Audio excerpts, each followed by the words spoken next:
Hello everyone, I'm Preeti and I'm back with a new episode of podcast. सोचिए एकदम से आपकी आंखें चली जाएं और डॉक्टर आपको कहे कि कोई भी होप नहीं है. Then all of a sudden a person came and say कि let's create the one. तो जी हाँ, वो सिर्फ होप क्रिएट नहीं करते हैं, उन्होंने करके भी दिखा दिया है. तो हम आज बात करेंगे उनके आने वाली जो बुक है उसके बारे में. डॉक्टर वीरेंद्र सांगवान जी से. He is among 2% in the world as top scientist.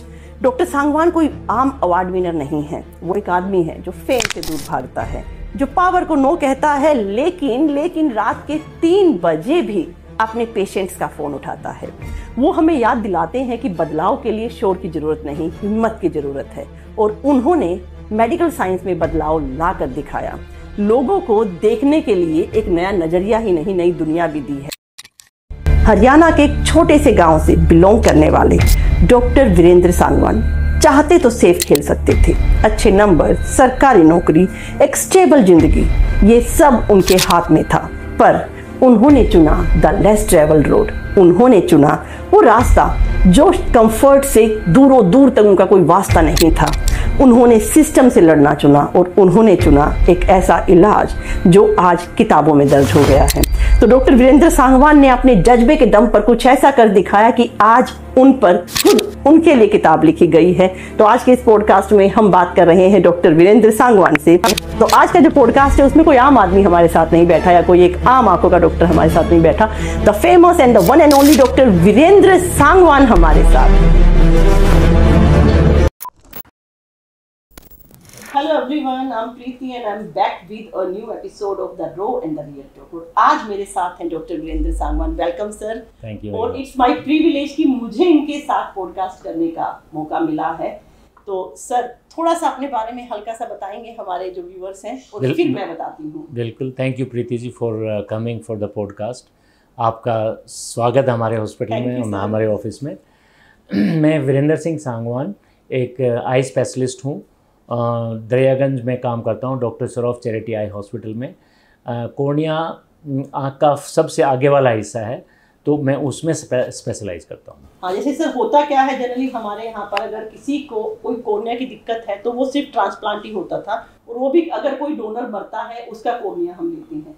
तो कहीं ना कहीं मुझे लगता है कि आपने लोगों को एक नई आस दिखाई है कि अब डोनर की जरूरत नहीं है. तो थोड़ा सा डिटेल में अगर हमें बताएं कि कैसे लोगों को देखने के लिए नई दुनिया देने वाले हैं डॉक्टर साहब. देखिए, कॉर्नियल ब्लाइंडनेस का जो ट्रेडिशनल तरीका है ट्रीटमेंट करने का, वो एक कॉर्नियल ट्रांसप्लांट के थ्रू होता था. कॉर्नियल ट्रांसप्लांट का मतलब होता है कि हम जो लोग मरते हैं वो टिश्यू डोनेट करते हैं, जैसे किडनी लीवर करते हैं. वैसे ही जब वो डोनेट करते हैं कॉर्निया को, हम उसको आई बैंक में असेस करते हैं भी ठीक ठाक है कि नहीं, ट्रांसप्लांट कर सकते हैं कि नहीं, सूटेबल होता है वो करते हैं. लेकिन उसमें प्रॉब्लम क्या है कि हमारी डिमांड बहुत ज़्यादा है और सप्लाई बहुत कम है. सप्लाई और डिमांड में इतना ज़्यादा गैप है. अराउंड 40-50,000 कॉर्नियल ट्रांसप्लांट हम करते हैं साल में. ज़रूरत है 2-3 लाख हर साल की. तो ये बैकलॉग बढ़ता जा रहा है. उस प्रॉब्लम का सोल्यूशन हम कैसे कर रहे हैं, एक liquid and bio engineered cornea जो कि स्टेम सेल से बनेगा और ऑलरेडी बन चुका है, काफ़ी एडवांस स्टेज पे है और वो इंडिया से ही बन रहा है. एक कंपनी है जिस स्टार्टअप है पेंडोरम बेंगलोर से, उनके साथ में काम करते हुए 8-9 साल हो गए हैं. तो काफ़ी एडवांस स्टेज पे है वो. ठीक है. ह्यूमन ट्रायल स्टार्ट होने वाला है शायद. ह्यूमन ट्रायल, हाँ, जल्दी. वो हमारे डिपेंड करता है आपका जो जैसे रेगुलेटरी DCGI, उनको हम अपने पेपर सबमिट करेंगे, उनसे अप्रूवल मिलने के बाद हम स्टार्ट करेंगे. ठीक है. इस साल एंड में या मैक्सिमम नेक्स्ट ईयर तक हो जाएगा स्टार्ट. रोहतक के पास एक छोटे से गांव में सर आप पैदा हुए. मैं भी वहीं से हूँ तो मैं समझ सकती हूँ कि हमारी लोकेलिटी कैसी होती है. वहाँ पर गवर्नमेंट जॉब सबसे बड़ा एक अचीवमेंट माना जाता है. आप किसी भी फील्ड में हो, कितने भी अच्छे हो, लेकिन अगर आपके पास गवर्नमेंट जॉब नहीं है तो you are not good enough. तो हमारे वहाँ पर अब डॉक्टर साहब ने कभी सोचा कि एक सेफ खेलते हैं कि गवर्नमेंट जॉब ले लेते हैं. कहाँ से आपने MBBS के लिए सोचा? उसके बाद फैमिली का प्रेशर रहा कि नहीं रिसर्च की तरफ मत जाओ. रिसर्च उन्हें शायद मुझे लगता है कि नहीं ऐसे ही टाइम कहीं तुम्हारा वेस्ट ना हो जाए. फैमिली में लोगों ने समझाया हो या पीछे खींचा हो, थोड़ा सा ये बताइए. देखिए, जब मैं रोहतक में पढ़ा हूँ और भिवानी डिस्ट्रिक्ट और ना वो चरखी दादरी डिस्ट्रिक्ट का रहने वाला हूँ, तो मैंने MBBS कर लिया और मास्टर्स भी कर लिया रोहतक से. और फैमिली का और सबका एक ही था अब सरकारी नौकरी लो, या तो मेडिकल कॉलेज में लग जाओ, ये हरियाणा सिविल मेडिकल सर्विसेज में लग जाओ, यही दो रास्ते हैं। अच्छा। और मुझे वो दोनों ही रास्ते पसंद नहीं थे। ये सर कहीं ना कहीं अंदर से जाट है, जाट वाला एटीट्यूड कि अपने रास्ते खुद चुनूंगा, हाँ, उन रास्तों पर नहीं जाऊंगा। तो मेरी क्या सोच थी कि भाई मैंने ना, पता नहीं क्यों, कोई मैं ऐसे बहुत बड़ी ऐसी फैमिली से नहीं आता हूँ। मेरी फैमिली में गवर्नमेंट सर्वेंट ही हैं दोनों साइड, पिताजी आर्मी में थे। तो मुझे लगा कि मुझे कुछ तो अलग करना है और मुझे ये नहीं करना है, सरकारी नौकरी नहीं करना है। सिंपली ये था कि मैं कुछ और एक्सप्लोर करूँगा। उसमें जो करते करते मुझे पिताजी ने बड़ी अच्छी सलाह दी थी। कहता भाई सुन सबकी, कर अपने मन की, तो तेरे दिमाग में जो है तो वो कर, आज नहीं कल होगा। तो मुझे लगता है कि वो जो एडवाइस थी, और फिर मेरी शादी भी हो गई। तो मेरे पेरेंट्स इन लॉ रोहतक में रहते हैं, डॉक्टर्स हैं सब, तो उन्होंने भी बड़ा समझाया कि भाई देख ऐसे मत कर। और मुझे था कि नहीं, मुझे कुछ डिफरेंट करना है। डिफरेंट क्या था, उस टाइम पे एक LV प्रसाद आई हॉस्पिटल हैदराबाद में खुला था नया नया। मैंने कहा मैंने तो वहाँ ट्रेनिंग के लिए जाना है। और बोलेगा चले वो तो प्राइवेट है, बंद हो जाएगा, तो क्या करेगा उसमें। मैं कहा नहीं, मुझे वहीं ट्रेनिंग करना है। सर क्या खास था उस हॉस्पिटल में जो आपने सोचा कि वहाँ ट्रेनिंग करना है? रोहतक से हैदराबाद, जहाँ हमारी भाषा नहीं, हमारा बोली नहीं, वहाँ किस चीज़ ने आपको अट्रैक्ट किया? मेरे को उसके बारे में सुना था, मेरे से एक दो लड़के सीनियर थे, वो गए थे। अच्छा। और उन्होंने एक ही बात कही कि भाई अगर अच्छा काम सीखना है और ईमानदारी से काम करना है तो ये जगह बहुत बढ़िया है। अच्छा। और जब मैं इंटरव्यू देने गया तो मुझे देखने के बाद कोई शक ही नहीं था कि मुझे तो यहीं करना है। मगर फर्स्ट टाइम में नहीं हुआ, मैं अगली बार आऊँगा, फिर आऊँगा, मुझे करना यहीं से है। क्या अच्छा लगा कि एक तो वहाँ पे हर इंसान का बड़ी इज्जत से ट्रीटमेंट होता है, कोई धक्का मुक्की नहीं है, अच्छा। कोई सिफारिश नहीं है। और आपको सिखाने वाले उतनी शिद्दत से सिखाते हैं कि भाई ये हर इंसान, हर डॉक्टर एक देश के लिए तैयार कर रहे हैं। तो मुझे उसमें बहुत डिफरेंट लगा एकदम से। मतलब बेशक वो प्राइवेट था, पर कहीं ना कहीं सोशल में ही था वो प्राइवेट ऐसे नहीं है, वो प्राइवेट चैरिटेबल है, चैरिटेबल हॉस्पिटल था। हाँ, चैरिटेबल हॉस्पिटल से। हाँ मतलब जी। ये बहुत बड़ी बात है कि आजकल लोग जब पैसा लगाकर MBBS करते हैं तो एक टारगेट होता है कि अपना वो इन्वेस्टमेंट वापस लेना। क्योंकि सर प्लीज डोंट माइंड, लेकिन आजकल ये हो गया है कि इन्वेस्टमेंट ही मान रहे हैं लोग, कितने लाख रुपए मेरे लगे हैं वो रिटर्न आना। और उस समय एक डॉक्टर एक चैरिटेबल हॉस्पिटल ज्वाइन करते हैं, तो ये वाकई में सर बहुत बहुत बड़ी बात है। और हम सबके लिए गर्व की बात है कि आपने इतना बोल्ड स्टेप उठाया। जो नई जनरेशन है वो भी यहाँ आपसे काफी कुछ सीखने वाली है। तो आज आप पर बुक आ गई है सर, बहुत बहुत बड़ी अचीवमेंट है। अनबाउंड जो अनबाउंड, मतलब जिसकी कोई बाउंड्री ही नहीं है, ऐसी बुक है ये। और मुझे लगता है कि डॉक्टर साहब की भी कोई बाउंड्री नहीं रही है, कहीं ना कहीं आउट ऑफ द बाउंड्री इन्होंने काम किया है। तो थोड़ा सा इस बुक के बारे में बात करते हैं। ये कोई नॉर्मल बुक नहीं है सर। सबसे पहले congratulations, thank you very much, thank you. Vidhan Sabha library में पहुंच गई है, हाँ, राज्यसभा, आई मीन पार्लियामेंट में पहुंच गई है लाइब्रेरी में, जहां बहुत लिमिटेड बुक्स जाती हैं। और अगर आप इस बुक को खोलेंगे तो जो सबसे पहले है वो हमारे फेमस दलाई लामा जी की यहाँ पर कोट है। उन्होंने पूरा एक पेज सर के लिए मैसेज डाला हुआ है, जो बाद में हम इस वीडियो के बाद थोड़ा सा मैं कुछ कोटेशन इस बुक की डालूंगी। तो सर ये बुक का जो आइडिया आया, राज रोशन पुजारी जी से भी मेरी बात हुई थी इसके रिगार्डिंग। तो क्या लगा कि इसमें तो क्या क्या डालें, क्या क्या ना डालें? एक बार तो ऐसे लगा होगा कि क्या क्या नहीं, देखिए पहले तो मैं इसका बताता हूँ कि कैसे आई। अच्छा। मैं नहीं चाहता था बुक लिखना, मेरे को नहीं इंटरेस्ट था। मुझे पता लगा कि सर को फेम नहीं चाहिए। हाँ, मुझे कोई इंटरेस्ट नहीं था। और ये मेरी एक पेशेंट थी, मिसिज रचना जैन। वो एक कोई स्कूल चलाती थी, और 2014 या 2015 में उन्होंने मुझे बुलाया टॉक देने के लिए, बच्चों को मोटिवेशनल टॉक देने के लिए। और वो टॉक में मैंने कहा मैं 8वीं 9वीं के बच्चे, उनको क्या पढ़ाऊँ, साइंस या कैसे। तो मैंने सोचा कि मैं अपनी स्टोरी गांव से कैसे निकला, क्या किया, वही बताता हूँ। और मैंने उसको 3rd पर्सन में बताया। अच्छा। मैंने कहा एक मंदोला गांव है हरियाणा में, वहाँ पे एक लड़का रहता था मटरू, बहुत बड़े बड़े सपने देखता था। तो उनको बच्चों को मैंने इस तरीके से समझाया, फिर एंड में बताया कि ये मैं ही हूँ। तो वो मैडम को ना बहुत पसंद आई। वो कहती नहीं डॉक्टर साहब ये तो लिखी जानी चाहिए स्टोरी। फिर मैंने कहा मैडम देखो ये ना इंडिया में तो सभी गांव से हैं, जो भी पढ़ लिख गया वो गांव से ही निकला हुआ है, तो क्या नई बात है। देन सी से नहीं इसमें तो है कुछ, मेरे को हमें लिखनी चाहिए। मैडम मेरे को तो आपको पता है कि कहाँ टाइम मिलेगा। Then she found Raj Roshan, then she connected with me, then he explained all ये वो कितना पैसा। मैंने कहा भाई कुछ टाइम भी नहीं है, पैसा भी नहीं है, नहीं लिखी जाएगी। फिर finally they connected with Pandorum founders, doctor Arun and doctor Tuhin Chaudhary. तो उन्होंने ये प्रोजेक्ट को लिया और आगे बढ़ाया। फिर मेरे को रिक्वेस्ट किया कि आप सिर्फ टाइम दे दो और उन राज रोशन के साथ डिस्कस करो। और तो मैंने कहा कि हाँ वो ठीक है, मैं करूँगा। तो उस टाइम पे जो उन्होंने मेरे से पूछा, हम डिस्कस किया, वो तो काफ़ी कुछ होगा। उसके बाद मुझे लगता है कि राज रोशन जी का ही क्रिएटिविटी है इसको इस ढंग से प्रेजेंट करना। बहुत अच्छे तरीके से प्रेजेंट की गई है बुक। इसमें उन्होंने एज ए जर्नलिस्ट, थोड़ा सा मैं समरी बता दूं, जैसे मैंने पढ़ा कल, तो ये एक जर्नलिस्ट बनते हैं जिन्हें इंडिया के टॉप मोस्ट 10 जो फेमस पर्सनैलिटीज है, साइंटिस्ट, उनका इंटरव्यू लेना। और सर उसमें से काफ़ी मेन थे, लेकिन सर टाइम ही नहीं दे रहे थे इन्हें। और किस तरह से चीज़ें टर्न हुई, जब वो उनसे मिले तो उसके बाद वो वहीं रुक गए हैं। पूरी बुक्स में 24 चैप्टर्स है, पूरा डिटेल में सर के बारे में डाला गया है। और हम भी थोड़ा सा चैप्टर वाइज इस बुक के बारे में जानते हैं। 4 जून को सर दिल्ली में रिलीज हो रही है। हाँ जी दिल्ली में रिलीज। तो थोड़ा सा वो भी अगर आप बता दें।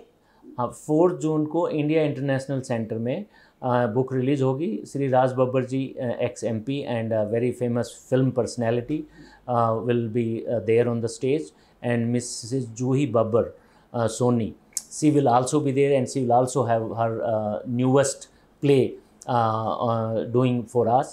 So this is a very good opportune time, and the book will be released on that day. And now it is available on Amazon and all the leading stores in the country. ठीक है। तो वैसे हम बहुत famous stars को देखते हैं जिन्होंने कंट्री के लिए एंटरटेनमेंट के अलावा कुछ नहीं किया, उनकी बायोग्राफी के बारे में सुनते हैं। लेकिन मैं खुद को बहुत भाग्यशाली मानती हूँ कि मैं एक ऐसे पर्सन की बायोग्राफी के बारे में आज डिस्कस कर रही हूँ जिन्होंने देश के लिए नहीं, पूरे विदेशों के लिए, मतलब लाखों करोड़ों लोगों के लिए देखने की आस ला दी है। दुनिया बहुत खूबसूरत है, उसे ना देख पाना मुझे लगता है सबसे बड़ा एक दुर्भाग्य है। और इस खूबसूरत दुनिया को देखने के लिए लाखों करोड़ लोगों के मन में जो आस जगी है वो है डॉक्टर वीरेंद्र सालवा के कारण। तो उनकी बुक जो है बहुत बहुत अच्छे तरीके से लिखी गई है। सर फर्स्ट 2 चैप्टर्स की अगर हम बात करते हैं, foot in the door and detours to the discovery. हाँ जी। हाँ, तो इसमें आपकी जर्नी एक छोटी सी जगह से स्टार्ट हुई, मेडिकल साइंस। हाँ जी। और ग्लोबल स्टेज तक आप पहुंच गए हैं। हाँ जी। आपने अपना कन्वेंशन रूट छोड़ा। तो सबसे बड़ा डाउट आपके मन में क्या आया था? क्या ये कर पाऊंगा, या कुछ और डर या कोई ऐसा डाउट आपको लगा? कि आप डिस्कवरी तो आपको क्लियर था कि डिस्कवरी मुझे कुछ करना है, या नहीं था क्लियर? नहीं, मुझे नहीं था उस टाइम पे, ये क्लियर नहीं था मुझे क्या करना है। बस मुझे ये लगता था कि मैं डिफरेंट करना, जो सब लोग कर रहे हैं वैसा नहीं करना है। अच्छा। तो उसी खोज में मैं LVP चला गया हैदराबाद, और वहाँ से ही मुझे पता लगा कि एक फ्लाइंग आई हॉस्पिटल है, ऑर्बिस इंटरनेशनल, और वो ऐसे यंग डॉक्टर्स को लेता है अगर वो उसमें काम करना चाहते हैं। और बाई दैट टाइम मेरा शादी भी हो गया था और मेरी बेटी भी हो गई थी। तो मुझे लगा कि ये तो प्लेन पे जाना, घूमना और अच्छे काम करना तो बहुत ही अच्छी चीज़ है। तो मुझे एकदम से बड़ा लगा कि मुझे इसी में जाना है। और उस टाइम फिर मेरी wife Vandana, who was a dentist, उनको कन्विंस किया, and she kindly supported and he said yes go ahead. तो मैं 2-2.5 साल उसमें काम किया और उसमें मैं मेडिकल डायरेक्टर लग गया। और उस दौरान में मैं 20-25 कंट्री घूमा हूँ।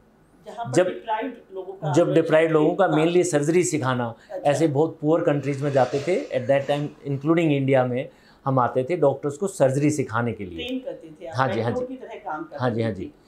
फिर वहाँ से मुझे लगा कि यार मुझे ना कुछ रिसर्च नहीं करना आता है और मुझे रिसर्च सीखना चाहिए। तो सब लोगों ने कहा कि रिसर्च कौन करता है, तूने सर्जरी सीख लिया, सब कुछ आता है, अब कर, पैसे कमा। मैंने कहा नहीं, मुझे रिसर्च सीखना है। और मैं ऑर्बिस में जा था तो बड़े बड़े डॉक्टर से मिलता था अराउंड द कंट्री। तो मैंने उन सबसे पूछता, भाई दुनिया में सबसे अच्छा एक बीमारी है उसके बारे में पढ़ना चाहता था। तो उन्होंने कहा हार्वर्ड में एक डॉक्टर C. स्टीफन फोस्टर हैं, वो बेस्ट हैं इसके लिए। तो मैंने कहा भाई हम तो बेस्ट के लिए पास ही जाएंगे। तो मैंने उनको अप्लाई किया, मैं डॉक्टर राव से रिकमेंडेशन लेटर लिया और फॉर्चुनेटली मेरा सिलेक्शन हो गया। फिर उस टाइम पे मेरी वाइफ और मेरी बेटी भी हमारे साथ रहे। हम 2 साल US में रहे, रिसर्च फेलोशिप किया। बट उसके बाद भी कीड़ा था कि भाई हमने अब अमेरिका में नहीं रहना, हमें वापस आना है। और वो भी हम LV प्रसाद में आ गए वापस। अच्छा, मतलब ये वाकई मुझे डॉक्टर साहब इतनी बड़ी बात है कि लोग यहाँ से सीखकर वापस जाते हैं अमेरिका। ब्रेन इंडिया की सबसे बड़ी समस्या है कि हमारा टॉप मोस्ट टैलेंट जो है बाहर जाता है। वो डॉक्टर साहब वहाँ से रिसर्च के जो मेन पॉइंट्स है, गुण है, वो सीखकर वापस इंडिया में आते हैं। खुद का हॉस्पिटल नहीं खोलते, अपना उसका बेनिफिट के लिए नहीं सोचते, वापस आते हैं फिर से उसी चैरिटी हॉस्पिटल में काम करने के लिए। तो मुझे लगता है ये तो सर बाय बर्थ शायद कुछ ऐसा गुण रहा। हाँ, मेरे को पता नहीं, गुण नहीं है, मुझे अपने आप ही हो गया। देखो मैंने आज तक किसी फॉर प्रॉफिट में काम ही नहीं किया। ऑर्बिस also is like a charity, it's a flying eye hospital run by on donations, and same LV Prasad eye hospital. और उस हॉस्पिटल का एक ही वो है मोटो कि जो भी हमारे अंदर हमारे हॉस्पिटल में आ गया हम सब का इलाज करेंगे। आपके पास है नहीं है कोई मैटर नहीं करता, और ट्रीटमेंट होगा और कितना भी कॉम्प्लेक्स है, कितना भी महंगा है, वो होगा। हाँ, और सेम चीज़ यहाँ पे है, सिरॉफ में भी ये सेम चीज़ है कि सब का ट्रीटमेंट होता है, चाहे अमीर है, गरीब है, पैसा है, नहीं है, कितनी कॉम्प्लेक्स बीमारी है, सब। तो मुझे तो भगवान की दया से सेवा करने का मौका मिला, ऐसे ही जगहों पे काम करने का मौका मिला। बहुत अच्छी जगह पे काम किया है। थर्ड और फोर्थ चैप्टर में अगर हम बात करें तो फ्लैशबैक है और जाट फैक्टर कहीं ना कहीं आया है, जाट मूवी भी अभी आई हुई है। तो जो देख रहे हैं वो रिलेट कर पाएंगे कि अपने आप में ना हम लोग एक जाट माइंडसेट के नाम से एक माइंडसेट फेमस है कि ये सुनते किसी के नहीं, अपनी सुनते हैं, अपनी करते हैं, और एक बार ठान ले तो पीछे नहीं हटते हैं। तो सर ये बुक में जो है आपका एटीट्यूड बहुत रिबेलियस दिखाया गया है। आप लैब्स के टाइम भी, आप कॉलेज के टाइम भी बहुत, हाँ, मतलब वो पता नहीं, मेरे को ऐसे लगता है इसमें कुछ अबनॉर्मल नहीं है, दिस इज, मैं तो ऐसा ही हूँ। जाट माइंडसेट वाली जो हाँ, मैं भी ये फिर ऐसा ही होगा। हाँ, पढ़ा मैंने, उसमें भी देखा आपकी कई जगह पे आपने अपना शो किया कि नहीं ये नहीं करना है। तो क्या आपको लगता है कि जो जाट माइंडसेट है डिसीजन मेकिंग में हेल्प करता है, या कभी ऐसा हुआ कि कहीं रुकावट आई कि यार इस माइंडसेट के कारण ये डिसीजन गलत हुआ, कुछ ऐसा रहा? नहीं, मुझे नहीं लगता है कि कोई ऐसा गलत है। मुझे लगता है कि अब ये जाट फैक्टर है या मेरा है, आई डोंट नो, लेकिन मुझे ऐसे लगता है मेरे में क्लैरिटी ऑफ थॉट है and decision making very quick, and I don't regret about what I did. जो करना है, जो वो करना है वो कर दिया, वो आगे चले।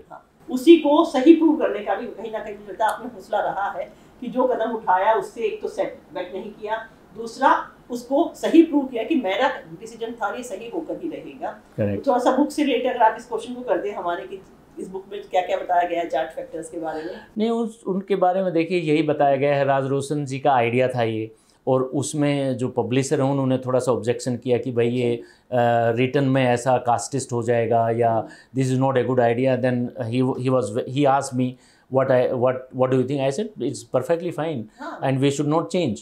Then he's told the publisher that no, we are not going to change. If you do not want to publish, we will go to somebody else, but this will not change because this is basically the type of personality. I think यही spark थी आपकी personality की जिसने आपको आज यहाँ तक पहुँचाया। तो हमें लगता है कि हमें जाट फैक्टर को कास्ट से जोड़कर देखना चाहिए। हमें देखना चाहिए कि इसी के दम पे एक बंदा आज यहाँ पर है और उसके नाम से बुक लिखी गई है। वर्ल्ड में 2% नहीं, बट आप वो देखिए भी ना कि जैसे अगर आप मेरे को छोड़ दो, आप हरियाणा के लोगों को देखिए, कोई भी स्पोर्टिंग इवेंट है, चाहे कॉमनवेल्थ है, चाहे ओलंपिक्स हैं, हम छोटी सी स्टेट हैं, मैक्सिमम लोग यहाँ से मेडल जीतते हैं। कोई पढ़े लिखे नहीं है, आर्मी का देख लीजिए, तो क्या है हमारे सब लोगों की भावनाएं ऐसी है ना कि देश के लिए कुछ करना है। तो उसमें मतलब हमारे को मुझे लगता है हमारी इनहेरिटेंस, हमारी गिफ्ट ऐसी है, जीन्स में है। करना ही है। 4 बजे मैं खुद देखती हूँ, अगर आप कभी हरियाणा के किसी भी गांव में 4 बजे चले जाए तो वहाँ पर आपको हजारों लड़के आर्मी की तैयारी करते हुए दौड़ते हैं, कसरत करते हुए दिखेंगे, और किसी प्रॉफिटेबल जॉब में जा सकते हैं। पर वो कहीं ना कहीं देश सेवा की फीलिंग है, और वही फीलिंग डॉक्टर साहब ने भी शायद इतनी ज्यादा है कि उन्होंने अपनी जो लाइफ जो पूरी की पूरी सेटल कर सकते थे गवर्नमेंट जॉब में जाके, अपना खुद का बड़ा हॉस्पिटल खोल के, वो सब छोड़कर रिसर्च की तरफ आए। प्रीति, एक कमेंट जो आप बताया ना, ये मुझे अभी ध्यान आया कि जब मैं LVP से यहाँ आ रहा था, उस टाइम तक मेरा काफ़ी अच्छा नाम था कंट्री में, इंटरनेशनल 20-25 साल हो गए थे। तो यहाँ भी मुझे बहुत बड़े कॉर्पोरेट हॉस्पिटल ने अप्रोच किया, जी हम इतना दे देंगे, हम आपके लिए बना देंगे, लाखों करोड़ों का पैकेज हाँ। हो जाता है। तो मुझे गुड़गांव से दरियागंज में चैरिटेबल में क्यों आया? सिंपली एक मेरे को ऐसे लगा कि मेरी वैल्यू सिस्टम ये है कि भाई मैं सबका डॉक्टर बनना चाहता हूँ, सबका डॉक्टर हूँ मैं, सिर्फ पैसे वालों का नहीं। तो मुझे ऐसी जगह काम करना जहाँ मुझे वो अपॉर्चुनिटी और वो प्रिविलेज मिलेगा। तो इसलिए मैं 1.5-2 घंटा ट्रैवल करता हूँ एवरी डे। सोचते नहीं गुड़गांव जैसे एक टॉप मोस्ट शहर को, मेट्रो सिटी को छोड़कर दरियागंज बिल्कुल ओल्ड दिल्ली वाला एरिया जो आप देखेंगे, यहाँ बैठकर इतनी बड़ी पर्सनैलिटी जो वर्ल्ड वाइड लेवल पे इतना फेमस है, वो यहाँ पर अपनी सर्विसेज दे रहे हैं। तो ये शायद कहीं ना कहीं फीलिंग ही आप वाली बात है कि सबका डॉक्टर बनना है, हर किसी के लिए। इसीलिए मैंने अपने टीचर में भी बोला है कि रात को 2 बजे भी जो एक गांव वाले पेशेंट का फोन उठाता है वो वाकई में डॉक्टर ही है, हमारे डॉक्टर वीरेंद्र सांगवान ही हैं। सर, चैप्टर 5 और 6 में ब्रेकिंग रूल, वही जाट माइंडसेट से आगे जाते तो आपने रूल्स तोड़े, ट्रेडिशनल कन्वेंशनल रूल्स तोड़े आपने, और अपना खुद का नया चार्ट इंट्रोड्यूस किया। चार्टिंग इट्स ओन कोर्स है आपका। तो जब लोग सिक्योर जॉब, अब भी लोग सिक्योर जॉब के पीछे रहते हैं, उस टाइम भी लोग सिक्योर जॉब के पीछे थे ही, तभी जो एलवी प्रसाद आपने चूज किया, तो ये वैसे आप बता चुके, पर फिर भी एक बार पूछते हैं कि कितना रिस्की लगा? कहीं ना नहीं कहीं देखिए, नहीं देखिए, खुद की बात कर रही हूँ। नहीं देखिए, मुझे लगता है कि जब मैं कर रहा हूँ और अभी भी कर रहा हूँ, मुझे कोई लगता ही नहीं कि मैं रिस्क ले रहा हूँ, मैं कुछ गलत कर रहा हूँ। मुझे लगता है कि यही मेरे लिए तो रास्ता है और मैं इसमें ही अच्छा करूँगा। आज सर आप बहुत फेमस है, आप स्टेबल हैं। हाँ। आपकी शायद बेटी भी बड़ी हो गई होगी। हाँ, वो शादी भी हो गई, शादी भी हो गई। इस पॉइंट पे ना आके 90% लोग सोच रहे चलो चैरिटी करते, बट एक यंग ब्लड जो इतना पैसा लगा चुका था एमबीबीएस में, जिसके सामने पूरी दुनिया पड़ी थी, अपने कंपटीशन में उसके फ्रेंड्स थे, पीयर्स थे, दोस्त थे, फैमिली थे, वो सारा उस टाइम पे प्रेशर हो जाता है कि क्या करा छोड़े ना। हाँ, वो वाला जो जवाब होता है ना कि वो जवाब नहीं, वो तो क्वेश्चंस आए। देखो, जब मैं ऑर्बिस में था, मेरी बहुत बढ़िया सैलरी थी उस जमाने में। 92-93 में मेरे को $60,000 मिलते थे। अच्छा सर। उसके बाद जब मैं एलवीपी आया तो मेरी सैलरी कोई मात्र 30-40 हज़ार रुपये थी, और सब ने कहा कि तू बेवकूफ़ है, इतना ऊपर जाके इतना ऐसे। फिर बोले कि ऑर्बिस पे जा ले, अब तो इंटरनेशनल फिगर हो गया, तेरे को वहाँ रहना अपना। मैं कहा भाई मैं डॉक्टर हूँ, डॉक्टरी करनी है और अपने तरीके से रहना है। तो मुझे नहीं लगा कि भाई मैं कुछ लूज़ कर रहा हूँ, क्योंकि मेरा सिर्फ एक ही एम था, मैं तो डॉक्टरी इतने 10-15 साल पढ़ा है इसलिए ना, किसी की सर्जरी कर सकूँ, किसी की पेशेंट की हेल्प कर सकूँ। तो मैं ये फालतू कामों में क्यों पढ़ना है, सिर्फ पैसे का मैं करूँगा क्या आगे ज़्यादा कमा के। बिल्कुल सही बात है, अगर लायक है औलाद तो आगे जरूरत ही नहीं है बेटी को या बेटे को। बहुत सही लगा सर आपका जो लाइफ का विजन सुन के, बहुत रेयर होता है और शायद रेयर है इसीलिए सर पर बुक लिखी गई है, अदरवाइज सब पैसे के पीछे भागते हैं। सर चैप्टर 7 और 8 में ना, a doorway into the future and care in eye care, आप मतलब प्रॉपर इस समय आप फ्यूचर के बारे में क्लैरिटी ले चुके थे और आई केयर के बारे में। तो पेशेंट्स जब आपको अप्रोच कर रहे थे, आप काफ़ी फेमस पर्सनैलिटी हो चुके हैं इस टाइम तक, पेशेंट्स आपको अप्रोच कर रहे हैं और बिना किसी झिझक के आपको अप्रोच कर, तो इमोशंस टच हो जाते हैं कहीं ना कहीं आपके पेशेंट्स के साथ। तो क्या कोई एक ऐसा आपको लगा सीन कि यार ये यहाँ पे इमोशंस मेरे टच हो गए हैं, कुछ ऐसा कभी आपको लगा सर? मोस्टली पेशेंट्स के साथ मुझे ऐसे लगता है, मुझे ऐसे लगता ही नहीं कोई और है। मुझे हर पेशेंट के साथ ऐसी फीलिंग आती है कि अपना ही है, ये मेरा ही हिस्सा है, मैं अपने ही लिए काम कर रहा हूँ। तो मुझे कोई दूसरा लगता ही नहीं है। चाहे मैं फर्स्ट टाइम मिल रहा हूँ, मैं उनसे बात करता हूँ, मजाक करता हूँ, ऐसे लगता है हम एक दूसरे को पता नहीं कब से जानते हैं। ये मतलब हर पेशेंट को अपना बना लेते हैं। हाँ, मेरे को नहीं लगता और पेशेंट को भी फील नहीं होता है, वो पेशेंट को लगता है तो हमारा डॉक्टर है, हमारा आम डॉक्टर है, हाँ। वर्ल्ड में फेमस है जिस पर किताबें लिखी नहीं, आई थिंक डेलिबरेटली एक और मैं प्रैक्टिस करता हूँ, और जो पता नहीं मुझे बचपन से ही आदत है, और वो मेरे पिताजी ने मुझे कभी बचपन में कहा होगा, अब मैं याद करता हूँ, तो उन्होंने कहा था कि आप ना इंसान को इंसान समझो, चाहे वो चौकीदार है चाहे चेयरमैन है, फ़र्क नहीं पड़ता, सबको इज्जत से बात करना है। तो मुझे जब भी कोई मरीज़ देखता हूँ, बहुत ही फेमस है या प्राइम मिनिस्टर या प्रेसिडेंट है, उनका भी मैंने इलाज किया, चाहे वो कोई भी एक किसान है छोटे से गांव से, तो मैं उनको सबको एक ही नज़रिए से करता हूँ। जब मैं मिलता हूँ या मैं खाली हूँ तो पेशेंट जहाँ बैठे हैं उनके बीच में चला जाता हूँ, कोई भाई पूछ ले मेरी ये दिक्कत है, अच्छा मैं करवाता हूँ, अभी जो मेरे से नंबर पूछता है उसको नंबर दे देता हूँ। तो मेरा कोशिश रहती है कि मेरे और मेरे मरीज़ के बीच में कोई दीवार ना हो, कोई बैरियर आए ही ना कि भाई उनसे बात नहीं हो सकती। मेरा कोशिश रहता है भाई हमारे बीच में कुछ नहीं है, हम डायरेक्ट हैं। लिटरली मुझे यकीन नहीं हो रहा कि आज के टाइम में भी ऐसे लोग हैं सर। पहले तो सुनते दादा के ज़माने में कि बड़े भोले होते थे लोग और एक दूसरे की हेल्प करने में हमेशा तैयार रहते थे, बट आज का जो मटीरियल वर्ल्ड आया है, हर कोई मनी सेंटर हो गया, पैसे देखकर सलाम ठोकते हैं सर लोग। चाहे आप किसी भी पोस्ट में जाए, किसी भी जॉब में जाए, अगर आपके पास पैसा है तो हॉस्पिटल में इलाज अच्छा है, लेकिन यहाँ पर डॉक्टर साहब के सामने, चाहे आप PM ऑफ द इंडिया हो, चाहे आप एक आम किसान हो, दोनों ही आप एक पेशेंट है, दोनों के साथ ही डॉक्टर साहब के इमोशंस सेम जुड़ते हैं। बट प्रीति, ये बहुत अच्छा रास्ता है। आप जो भी किसी भी प्रोफेशन में आप करके देखो, इतना मज़ा आएगा, अपने आप को समझोगे, आप अपने आप को समझ माने के लिए कि आप दुनिया में क्यों आए, क्या क्या करते हो, क्या करके जाओगे, तो इससे अच्छा और रास्ता ही बढ़िया नहीं है कोई। मतलब मुझे लगता है कि जैसे हमें कहीं सत्संग में जाने की जरूरत नहीं है, सामने एक ही लाइन में बता दिया कि जीवन का सार है क्या, अगर हम ऐसे जिएंगे तो जीवन का आनंद अपने आप में उठाएंगे। अपने आप पैसा थोड़ा कम जरूर होगा, पर जो सेटिस्फेक्शन होगी ना रात को सोते हुए, वो मुझे लगता है बिल्कुल। 7 और 8 में हम देख चुके हैं, 9 और 10 में आया था फुटप्रिंट्स ऑफ अ लीडर। आप इस समय जो है मिशन डायरेक्टर लग चुकी हैं, and the bird leaves the nest, आप जो है आगे उड़ान भर चुके हैं, तो इस बुक में है। तो लीडरशिप के प्रेशर के टाइम पे क्या भी आपको बर्नआउट जैसी फीलिंग आई, कभी लगा कि यार क्योंकि आता है कभी कभी कि आपने देखा होगा अपने स्टेबल दोस्तों को कि आराम से 9 to 5 की जॉब कर रहे हैं, या गवर्नमेंट में तो हॉस्पिटल्स में मिलते ही doctor, please don't mind sir, लेकिन 9 बजे के बाद साइन करते हुए गायब हो जाते हैं। और आप उस समय पे इतना लीडरशिप का प्रेशर देख रहे थे, अलग अलग डिप्राइव्ड कंट्रीज में जाकर आप लोगों को ट्रेन कर रहे हैं, रिसर्च के बारे में कुछ सोच रहे हैं, तो कभी ऐसा बर्नआउट जैसा फील हुआ आपको कि नहीं यार यही पहला वाला रास्ता सही था, ऐसा कभी फील हुआ? उस टाइम जब कर रहा था तब तो फील नहीं हुआ, बट बाद में कुछ समय के बाद, कुछ सालों के बाद समझ में आया कि मेरे बाल जल्दी उड़ गए, क्योंकि वो बहुत चिंता कर रहा था उस टाइम पे। मैं उस टाइम समझ में नहीं आया। दूसरा, एक बार जब मैं वापस इंडिया आ गया था, एलवीपी में काम कर रहा था 2004-05 में, एक सिचुएशन ऐसी आ गई थी जी, मैं ट्रैवल भी बहुत कर रहा था, ऑपरेट करता हूँ, अगले दिन पेशेंट नहीं देख पाता, मैं चला जाता हूँ ऑस्ट्रेलिया, कभी कनाडा, कभी यूएस।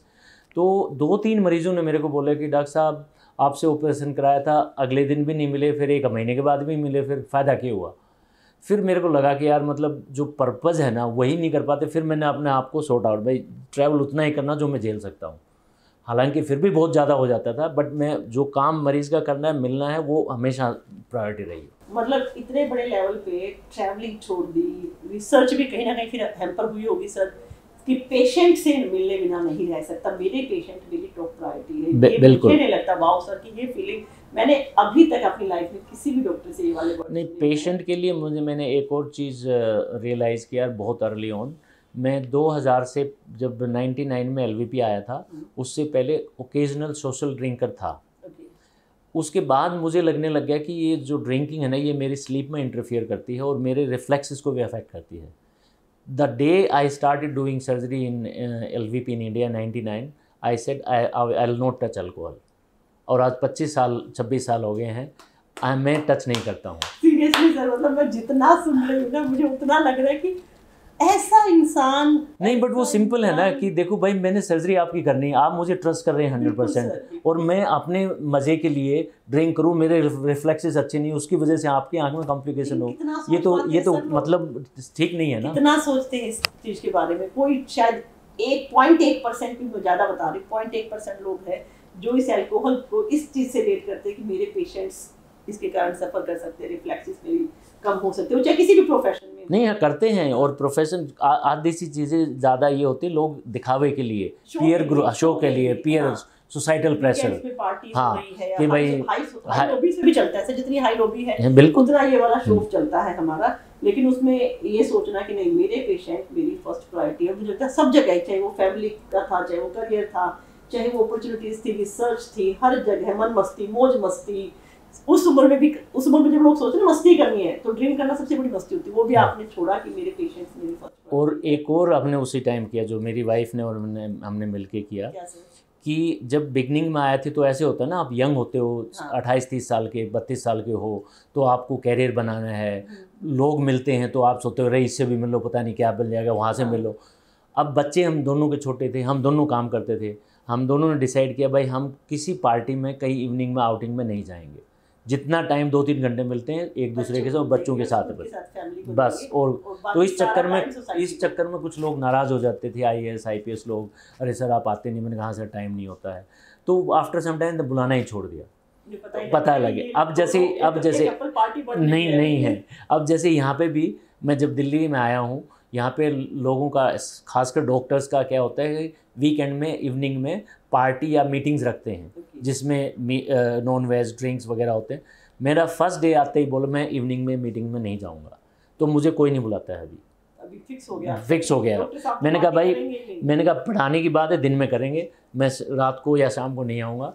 ओनली कहीं बहुत मजबूरी है, ब्याह शादी, उसमें जाता हूँ, नहीं तो मैं नहीं जाता कहीं। सर उसके बाद आता है, तो ये बताइए कि the bird leave the nest, ये जो नाम लिखा गया था इस चैप्टर का, इसमें क्या कहानी रही होगी, थोड़ा सा एक बार ये तो उसकी राज की इमेजिनेशन है। अच्छा। कि भाई अब जो है पक्षी अपने घोंसले से उड़ चुका है, अब हाँ चिड़िया उड़ गई है, और अब इनका जो जर्नी है वो कॉस्मिक ही होगी। अच्छा। हाँ, वो उनका वो हमें पढ़ के पता लगेगा क्या खास रहेगी इस पॉइंट के बाद। चैप्टर 11 और 12 में इन्होंने फ्लाइंग आई हॉस्पिटल के बारे में काफी कुछ लिखा है, और ये आपके लिए एक टर्बुलेंट अपॉर्चुनिटी की तरह रही। इन्होंने आप कर तो बहुत अच्छा शुरू से ही रहे हैं, D1 से ही, लेकिन ये वाली अपॉर्चुनिटी कहीं ना कहीं आपको लगता है कि बहुत पुश किया आपका जो माइंडसेट था उसको कि जो मुझे नहीं, मैं आपको एक एनेक्डोट सुनाता हूँ ऑर्बिस का, as very interesting in that में टेल यू कि भाई मेरा माइंडसेट कैसा है। अब जैसे मैंने ऑर्बिस ज्वाइन कर लिया, हम बुल्गारिया में थे और वहाँ पे कोई एक मेडिकल डायरेक्टर था और मुझे अभी ज्वाइन किए 1.5-2 महीने हुए थे। तो उसने मुझे बुलाया अपने रूम में, कहता है डॉक्टर सांगवान आपको मैं ऑफिशिएटिंग मेडिकल डायरेक्टर बनाना चाहता हूँ। अब मैं नया नया था, मेरे से 3 और सीनियर थे मेरे से उसी हमारे डॉक्टर्स में, एक इंग्लैंड से था, एक कनाडा से था, एक यूएस से था। मैंने कहा ये उनसे नहीं पूछ रहा, मेरे को पूछ रहा है, इसको क्या दिख रहा है जो मुझे नहीं दिख रहा। अब मैं उनसे भी बात नहीं कर सकता भाई, मतलब दे विल फील बैड, सो हम सेम उसके लिए हैं। तो फिर मैंने अपने रूम में आया, फिर थोड़ा चिंतन किया, सोचा, मैंने कहा यार इसको कुछ दिख रहा होगा मेरी पर्सनल जो मुझे नहीं पता है, तो कर लेते हैं। और मैंने उनसे कुछ नहीं पूछा कि मुझे क्या मिलेगा क्या, मैंने हाँ भर दिया। मैंने कहा ठीक है मैं कर दूँगा। तो जब वो दूसरे डॉक्टर्स को पता लग गया तो वो कहते हैं तू पागल है, you should have not agreed कि उसी सैलरी में तुम्हें ज़्यादा मांगना चाहिए एक्स्ट्रा। मैंने कहा कि क्यों, मैं तो बोला है कि मैं काम करना के लिए आया हूँ, 1 साल के लिए आया, तो उसमें कुछ भी करा लो, मैं तो तैयार हूँ, ये तो अच्छा ही काम करा रहे हैं ना, बेटर करा रहे हैं, तो पैसा क्यों चाहिए एक्स्ट्रा। तो मुझे समझ में नहीं आया। वो बोले नहीं this is like stupid, you should ask for more. मैंने कहा नहीं मुझे नहीं लगता है कि मुझे जो है ठीक है। After that I did like उन्होंने मेरे को 6 हफ्ते के लिए बोला, 2 महीने के लिए बोला, वो किया। उसके बाद मेरे को बोले कि नहीं आपको ही मेडिकल डायरेक्टर बनाना है 1 साल के लिए, और 1 साल रुकना है आपको, एक और एक्स्ट्रा। तो in the process I stayed another year. लेकिन मुझे लगता है कि जो प्रॉब्लम सॉल्व करने का तरीका है जो अपना है और जो वेस्टर्न कंट्रीज़ का वेरी डिफरेंट है। मैं आपको एक किस्सा सुनाता हूँ। हम एक कंट्री है लिथुआनिया, बाल्टिक कंट्री है ये, फॉर्मर रशियन स्टेट है। तो वहाँ पे हम थे और वहाँ पे एक टीचर को ऑर्बिस के डॉक्टर्स ने 3 साल पहले कोई ऑपरेशन किया था और उसको दोबारा से ही वो बीमारी हो गई। तो उसको किसी लोगों ने बहका दिया कि देखो ये अमेरिकन है और ये डर जाएंगे, आप इनको ना बोलो तुम्हारे अगेंस्ट केस करूँगी मैं और आपको $2-3 लाख मिल जाएंगे। तो वो madam was like very angry and my Orbis medical director from New York said अरे doctor Sangwan will send a legal team, will deal with it. I said no don't do anything, let me deal with it. He said how will deal. I said no I will deal with it. So I took the teacher and a translator. I explain to her everything and after half an hour she was smiling and she will do surgery and no case, nothing. So I remember that you can make the problem bigger than what it is, or you can by talking you can solve the problem without any collateral damage. तो बहुत easily बहुत smoothly आपने वो जो issue था जो बहुत बड़ा बन सकता था आपने रिजोल्व कर लिया है। और ये शायद आपकी स्किल्स ही है कि बहुत क्लियर है आपकी हर चीज़, तो आपने बहुत अच्छे से उसको सोल्व किया है। अब आते हैं नेक्स्ट चैप्टर पे, हमारे 13th और 14th चैप्टर में joining the dots backward and seeds of mentorship. Mentorship कहीं ना कहीं आपकी उसमें स्टार्ट हो चुकी थी। तो मेंटरशिप में आपकी जो जर्नी थी उसमें आपका जो रोल था वो आपको कैसा लगता है, और अब आप खुद मेंटर बन गए थे, तो किस चीज़ ने सबसे ज़्यादा आपको इन्फ्लुएंस किया है एज ए मेंटर? अगर हम बात करें एज ए डॉक्टर तो I know you are a personality. जी, मेंटरशिप का भी ऐसे है कि जैसे मैं जब LVP ज्वाइन किया, कुछ जिससे आपको अपॉर्चुनिटीज़ मिलती हैं ट्रेनिंग में, आपका वो फ्यूचर जो है ना वो सेव करता है। जैसे मेरे को क्या हुआ कि डॉक्टर राव, हम हर एक फेलोज़ को जूनियर डॉक्टर को पूछते थे आपका ट्रेनिंग कैसा चल रहा है, और वो हमें से ही नहीं पूछते थे, हमारे ट्रेनर डॉक्टर जो होते थे, टीचर डॉक्टर होती थी, उनको भी साथ में बिठाते थे। और अगर जैसे मैंने एक पर्टिकुलर सेमेस्टर में कम किया है सर्जरी, तो वो मैडम को डांट पड़ती थी कि तुम इस बच्चे को अच्छे से नहीं सिखा रहे हो तुम्हारा। तो मुझे लगा यार ये इतनी सीनियर डॉक्टर को मेरी वजह से डांट पड़ रही है। फिर समझ में आया कि ये क्योंकि उन्हीं का सिखाने का तरीका होगा तभी मैं ज़्यादा सीखूँगा। फिर एक बार मैं डॉक्टर राव को सर्जरी असिस्ट कर रहा था और मैं कर रहा था, और उसमें कुछ कॉम्प्लिकेशन हुआ और उसके बाद उसको मैनेज हुआ। और लेकिन अगले दिन डॉक्टर राव ने मरीज़ को बोला कि मेरे साथ ऐसे ऐसे हुआ, मैं कर रहा था, ये ऐसे हो गया, मैं उसको मैनेज कर लूँगा। तो मुझे इतना लगा ये इतना बड़ा आदमी, इतना वर्ल्ड फेमस, मेरी गलती को ढक रहा है। तो मुझे उस दिन समझ में आ गया कि मेंटरशिप कैसे करनी है, कि आप अपने स्टूडेंट्स को फ्री हैंड दो, विश्वास दिलाओ कि वो बहुत अच्छा कर सकते हैं, और जब उनकी गलती है तो आप स्टेप करो और उसको टेक ओवर कर लो। हाँ, मतलब मेंटरशिप का करने का तरीका आ गया। और अब मैं किसी भी फेलो को अगर पूछेंगे या मेरे साथ जो ट्रेन हुए हैं उनको एक ही चीज़ समझ में आती है कि डॉक्टर सांगवान है तो हमें कोई चिंता नहीं। मतलब ऐसे मेंटर की भी आप संभाल ही लेंगे हमारे जो है। मैं आपको एक किस्सा सुनाता हूँ। मेरा एक बॉम्बे से एक जूनियर डॉक्टर था जिसको मेरा स्टूडेंट रहा है LVP में। तो एक पर्टिकुलर सर्जरी करते हैं जिसमें एक इम्पोर्टेड लेंस आता है, और वो लेंस को अगर ठीक से असेंबल करते हो तो वो फ्लाई करके गिर सकता है। और वो फर्स्ट टाइम कर रहा था वो डॉक्टर, तो बहुत घबराया हुआ था और मैं दूर खड़ा था। तो उसने असेंबल करने की कोशिश, वो गिर गया और वो तो कांपने लग गया। और फिर मेरे को बोला, नहीं doctor Sangwan you take over now, you do surgery. I said no. मैंने वो एक लेंस और था मेरे पास मेरे ऑफिस में, मैंने मेरी सेक्रेटरी को बोला आप लेके आओ, उन्होंने लाया। वो बोला नहीं सर मैं नहीं। मैंने कहा नहीं तू ही करेगा। मैंने कहा आज डर गया तो उसके बाद कभी नहीं कर पाएगा ये प्रोसीजर, तो तू नहीं करना है, मैं हूँ बट आप करो। ये डर के आगे जीत है। तो वो स्टूडेंट मुझे अभी भी कहता है सर जो वो लेसन मिला है ना मुझे लाइफ लॉन्ग, और मैं ऐसा ही अब दूसरे मेरे स्टूडेंट्स को पढ़ाता हूँ। तो I think this is how you can bring the change. Mentorship तो सर यही है कि अपने सबको साथ लेकर चलना बजाय कि उनकी गलतियों को पॉइंट करना। तो नेक्स्ट जो आपके चैप्टर्स है उसमें रिसर्च के बारे में काफी कुछ लिखा गया है। तो कभी आपने रिसर्च में रिजेक्शन देखा है? वो ऐसा लगा? बहुत देखा है। बहुत देखा। फिर किस चीज़ ने मोटिवेट रखा आपको? मोटिवेटर सिर्फ यही रखा कि देखिए रिजेक्शन कैसे हुआ कि एक बार हमने ग्रांट लिखा था UK की एक एजेंसी को। वहाँ के जो रिव्यूअर होते हैं डॉक्टर्स हैं उन्होंने लिखा अरे इंडिया में स्टेम सेल रिसर्च की क्या ज़रूरत है, वहाँ तो मलेरिया ट्रीट करना चाहिए, TB ट्रीट करना चाहिए, लो क्लास कंट्री। हाँ, तो हमारे को ऐसे देखा गया। फिर मैं प्रेजेंट करने गया, वो ग्रांट डिफेंड करने लंदन गया। तो मैंने खड़ा होके 40 लोगों की कमेटी थी, मैंने ये सोचा पैसा मिले ना मिले लेकिन मेरी आत्म सम्मान को चोट नहीं पहुंचनी चाहिए। तो मैंने कहा कि उसका जो चेयरमैन था, मैंने कहा कि this is a racist remark by one of your reviewers कि भाई इसमें मलेरिया करो। मैं कहा ये कौन होते हैं, हमें क्या करना है, हम इंडिपेंडेंट कंट्री हैं, इंडिपेंडेंट है, हम जो चाहेंगे करेंगे। तो उस चेयरमैन ने इमीडिएटली जिसने ये लिखा था उसको पैनल से निकाल दिया और वो ग्रांट हमें मिली। ये भी कहीं ना कहीं मैं जान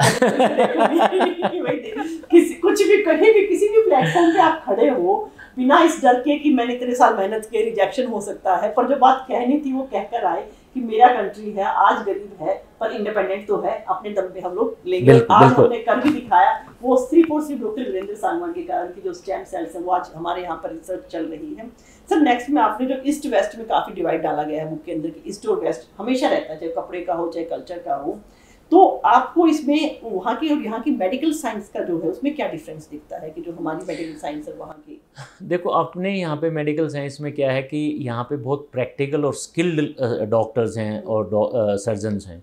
वहाँ पे ज़्यादा थ्योरी पे जोर रहता है, रिसर्च पे ज़्यादा जोर रहता है। और वो कहीं ना कहीं जैसे इस स्टेम सेल वाले में उनको ये बात नहीं हजम हो रही कि इंडिया से ऐसा कोई लोग कर रहा है और पब्लिश भी कर रहा है, तो उनको थोड़ा सा ये वो रहता है और वो उस चीज़ को पॉइंट आउट भी करते हैं, आपको पुल डाउन भी करते हैं बिहाइंड द कर्टन्स। सो आपको थोड़ा सा अपनी स्ट्रेटजी, अपना थॉट प्रोसेस वो रखना है। ठीक है सर। नेक्स्ट आ है आपका अ ब्रेव न्यू वर्ल्ड और एंटरप्रेन्योर्स के बारे में। इस बुक में काफ़ी कुछ लिखा गया है कि अब जब हम स्टेम सेल्स जा चुके बहुत नज़दीक जा चुके हैं, विदेशों में हमारा नाम हो चुका है, डॉक्टर साहब का नाम हो चुका है, तो वहाँ पर इस बुक में एंटरप्रेन्योरशिप के बारे में काफ़ी कुछ कहा गया है कि एक नया वर्ल्ड हमारे सामने आ गया है। लेकिन एंटरप्रेन्योरशिप और हेल्थ केयर यूजुअली कॉम्बिनेशन कभी हो ही नहीं सकता। तो आपको क्या लगता है कि क्या रहा होगा यहाँ पर? नहीं देखिए, मुझे ना ये वर्ड्स के बारे में नहीं मालूम था, एंटरप्रेन्योर क्या होता है, ये क्या होता है। मेरे दिमाग में एक ही चीज़ आती है कि पेशेंट का प्रॉब्लम कैसे सोल्व किया जाए, ठीक है, और उसको उसके लिए जो भी करना पड़ेगा करेंगे। तो मेरे को तो ऐसा ही प्रोसेस चला है। जैसे ये एंटरप्रेन्योरशिप का क्या है कि एक लड़का था उज्जैन से 2003 में, उसकी इंजीनियर है और उसकी दोनों कॉर्निया में कोई जन्मजात उसकी कोई बीमारी थी जिसके लिए मैंने कॉर्नियल ट्रांसप्लांट किया। तो उसके बाद उसने देखा कि कुछ ऐसे इश्यूज़ हैं जो इंजीनियरिंग से सोल्व करे जा सकते हैं। तो मैंने उसको बोला हाँ कर। फिर वो मेरे को OT में आने लग गया, सर मुझे सर्जरी देखना है। फिर इवेंचुअली उसने मेरे साथ PhD किया। फिर उसके बाद उसने scholarship Nehru full bright fellowship किया, वो अमेरिका चला गया। फिर मैंने उसको वापस लाया, फिर उसको साइंटिस्ट, इंजीनियरिंग साइंटिस्ट बना दिया हमारी टीम में। तो कहाँ से कहाँ तो मुझे ऐसे लगता है भाई वो प्रॉब्लम सॉल्यूशन है, उसमें ये नहीं है कि एंटरप्रेन्योर है, मुझे नहीं पता ये वर्ड्स का, मुझे लगा कि ये प्रॉब्लम सॉल्व करनी है। अगर ये बंदा आ गया तो हम बहुत अच्छे इक्विपमेंट इंडिया में बना सकते हैं, बहुत अच्छे इंस्ट्रूमेंट बना सकते हैं, हम वेस्टर्न कंट्रीज़ के ऊपर डिपेंडेंट नहीं रहेंगे। और हाँ बिल्कुल बिल्कुल। फिर इंजीनियरिंग कॉलेज बिट्स पिलानी है, उनके साथ कोलैबोरेट किया, MIT बोर्ड्स ने उनसे कोलैबोरेट किया। तो हमने ऐसे लगा भी जहाँ प्रॉब्लम को सोल्व करने में जो लगता है उनके बात करेंगे, जो हेल्प करेगा उसके लेंगे, नहीं करेगा उसको आगे चलने देंगे। ठीक है सर। और अब जो आप देख रहे हैं आज जहाँ पर जो आप स्टेम सेल्स पे कर रहे हैं, हमारे लिए तो एक वर्ड है, एक आम आदमी के लिए बिल्कुल एक वर्ड है। तो आप थोड़ा सा हमें बताएं कि जो फ्यूचर क्या है रीजनरेटिव मेडिसिन का, और क्या कैसे स्टेम सेल्स काम करेंगे और कब तक मार्केट में आ जाएंगे, कब तक? सी प्रीति, मेरे लिए स्टेम सेल एक कोई वर्ड नहीं है, कोई रिसर्च नहीं है। मैं 2001 से पेशेंट की सर्जरी कर रहा हूँ स्टेम सेल से। तो मेरे लिए ये एक ऐसा ही ट्रीटमेंट है जैसे आप ग्लूकोमा का ट्रीटमेंट कर रहे हो, कैटरेक्ट का कर रहे हो, तो वो वाला ट्रीटमेंट रियलिटी है। और मेरे बहुत सारे मरीज हैं all over the country, all over the world, जो इस चीज़ से बेनिफिट हुए हैं। अब हमें ये लगता है कि भाई जब हमने एक एग्जाम्पल देख लिया कि स्टेम सेल बायोलॉजी से हम ये ट्रीटमेंट कर सकते हैं, तो और बहुत सारी बीमारियां हैं जिनमें वो काम आ सकती हैं। तो अब हमारी ध्यान उस साइड में है, जो ये स्टेम सेल लैब है यहाँ पे है, या हमने LVP में बनाया, उनका यही रास्ता है कि जो अभी प्रेजेंटली इनक्योरेबल बीमारियां हैं उनका इलाज कैसे निकालें। कॉर्नियल ब्लाइंडनेस, कॉर्नियल ब्लाइंडनेस सबसे मेन है वो। हाँ जी, हो जाएगा तो फिर उसके बाद डोनर्स पे हमारा कंट्री डिपेंड नहीं रहेगा। नहीं रहेगा, बिल्कुल करेक्ट है। आप कैसे हमारे नहीं, इंडिया में नहीं, ग्लोबली वर्ल्ड में हो जाएगा। तो ये अपने आप में मुझे लगता है कि रेवोल्यूशन आएगा जब ये हमारा ओन प्रोसेस हो जाएगा।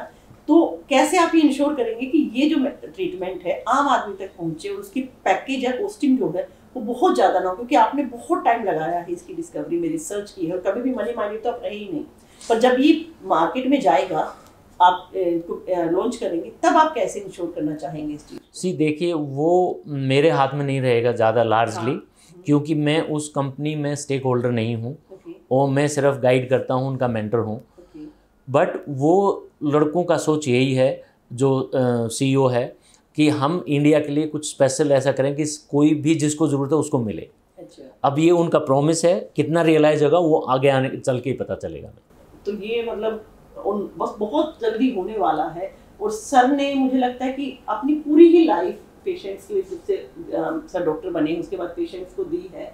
तो लास्ट में बस सर एक क्वेश्चन मैं पूछना चाहूँगी, वो थोड़ा फैमिली रिलेटेड रहेगा। हाँ बिल्कुल। कि देखिए बुद्ध के बारे में सब जानते हैं, उनकी वाइफ के बारे में कम ही लोग जानते हैं। तो ऑफ कोर्स आज हम डॉक्टर वीरेंद्र सांगवान को देख रहे हैं, बुक पर हम देख रहे हैं, खूबसूरत सी बुक्स यहाँ पर रखी हैं, सर का चेहरा है।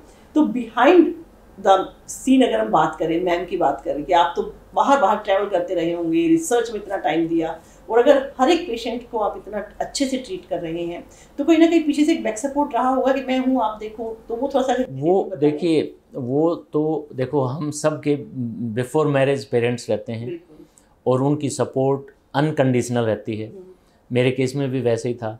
बट शादी के बाद एक वो खुद डॉक्टर होते हुए, वंदना मेरी वाइफ, मुझे नहीं लगता कि इतना अनकंडीशनल सपोर्ट किसी को मिल सकता है। और मैं आज अगर ये सब कर पा रहा हूँ तो क्योंकि उन्होंने घर को पूरी तरह संभाल रखा था, बच्चों को घर संभाल रखा था, और मुझे पूरी कभी भी उन्होंने ये मेरे रास्ते में ये अड़चन नहीं आने दी कि भाई मेरी वजह से आप ये नहीं, वहाँ नहीं जाओगे, ये नहीं करोगे। तो मुझे लगता है वेरी प्रिविलेज, मेरे भगवान की बहुत अच्छी कृपा रही है मेरे पे कि कहीं ना कहीं वंदना मैम का सपोर्ट है, कि कहीं ना कहीं पूरा सपोर्ट है सब जगह। वंदना मैम का सपोर्ट है कि सर बिल्कुल फ्री होके काम कर पाए। और मेडिकल साइंस में इतना रेवोल्यूशनरी जो उन्होंने रिसर्च की है वो हुई है, और आज उन पर बुक लॉन्च हो रही है। तो सर कभी देखिए हम बात करते हैं, जब बच्चा होता है, मेडल मिलता है, बहुत अच्छा लगता है। तो क्या कभी भी माइंड में था कि बुक छपेगी मेरे ऊपर? नहीं, कभी नहीं सोचा। कभी नहीं सोचा था। जो भी चीजें मैंने सोचा नहीं था ये होंगी, मैं तो हो गई है। लेकिन अच्छा, लेकिन हो गई। हाँ। वो रिटर्न अब मुझे लग रहा है आपको मिल रहा है कि जो आपने किया है। हाँ, मैं भी कि गांव से बाहर जब आदमी निकलता है तो बड़े सपने लेकर शो ऑफ करने की सोचता है कि ये ले लूँ, गाड़ी ले लूँ, बंगला ले लूँ, लेकिन आपने टोटली अपने आप को डेडिकेट किया पेशेंट्स के लिए। शायद इसीलिए ये जो है अनबाउंड हमारे सामने आ पाई है, सर के ऊपर ये बुक लिखी गई है। और बहुत बहुत प्राउड की बात है कि हमारे इंडिया से एक ऐसा ग्लोबल चेहरा निकल कर आ रहा है जो पूरी की पूरी मेडिकल साइंस को चुप करा रहा है कि हम इंडियंस एक गरीब कंट्री नहीं है या अनएजुकेटेड नहीं है, we are damn educated, damn talented, तो वो सबने प्रूव कर दिया है। तो सर लास्ट में आप क्या हमारे जो नए डॉक्टर्स आ रहे हैं उनको क्या मैसेज देना चाहेंगे? उनको एक ही मैसेज है कि देखिए, आप सेवा भावना से काम करेंगे तो आप भी खुश रहेंगे और सोसाइटी भी खुश रहेगी, और मेरे ख्याल से आपको पैसे की कोई कमी नहीं रहेगी। भगवान जो सेवा करता है उसको सब कुछ देता है। तो मेरी तो एक ही है कि आप सेवा भावना से करो, पैसे कमाने के और नाम कमाने के लिए नहीं, सिर्फ सेवा भावना से काम करो। All life you will be very happy. Thank you sir, thank you, बहुत अच्छा लगा आपसे मिलकर। Thank you very much. Thank you.